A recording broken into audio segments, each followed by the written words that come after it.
Well, despite rising gas prices, a recent survey from the travel website The Vacationer found that 80% of Americans say they are going to take a road trip this summer anyway. Unfortunately, many road trippers make common mistakes that can be costly, stressful, and potentially dangerous. So we need some help, and we need our expert to join us now. And he just happens to be in the middle of a 10-day, 800-mile road trip through the Pacific Northwest. Where else would he be? Troy Petenbrink joins us this morning. Hi, Troy. Where are you? Right now, you're catching me in Bend, Oregon. I started out in Seattle, Washington, went over to the coast. You can see State Haystack Rock behind me there. It's a photo I took a couple days ago. It's just been absolutely beautiful. Great attractions and some of the best outdoor experiences you can have. All right, Troy, as always, we're using you as a living example that can help all of our viewers out. Why, first of all, would you decide to take a 10-day road trip when gas prices are at all-time record highs? You know, so many people spent the time locked up during the pandemic.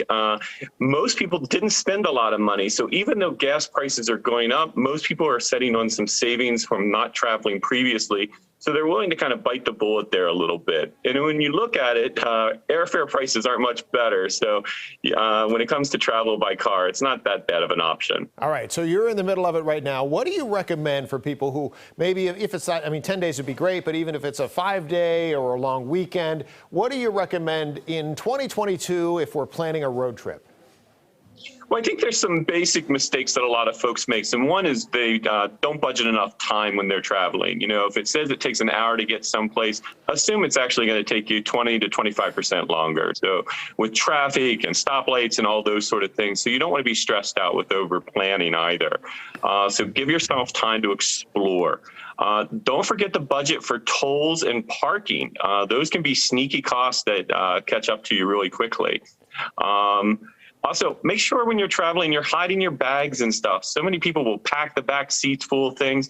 You're just setting yourself up for getting your car broken into, and you don't want to have that happen. So, Troy, I just want to jump in. If you're going away, say, for a week, and you're doing like a week-long road trip, and you want to have that extra time built in, so maybe you loved Bend, Oregon. You're like, I want to spend an extra day here.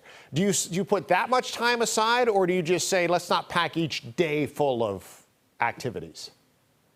Yeah, it depends on your travel and how much risk you want to take with your hotel stays and things like that.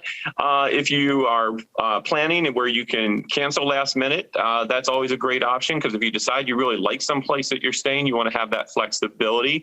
But usually with most folks, because of hotel bookings, you usually want to have more flexibility during the day. You're not necessarily going to be able to just divert your route completely. Got it. All right, look, we look for helpers along the way, and in some cases now that means our phone, the apps that are on it. What do you recommend as far as some apps that can help us either plan or during the road trip?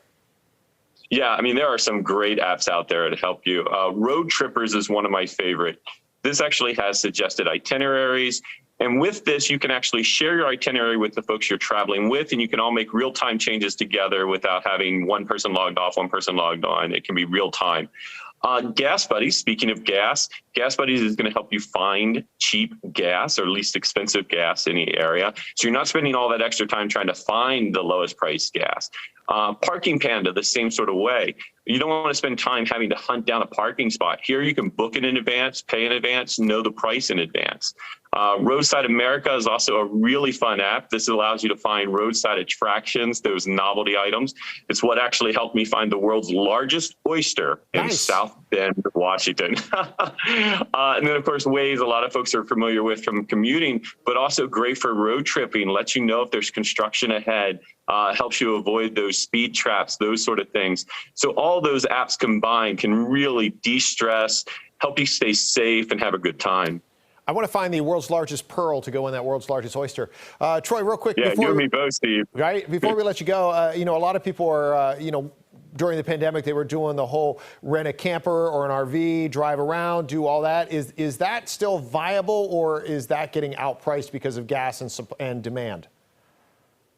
No, there's actually still really a strong market for RVs, especially even for sales. I think, if you are considering that, you may want to do it as a small, short road trip, just so you can start to realize what it's like to do RV living. It's sometimes not as glamorous as folks think.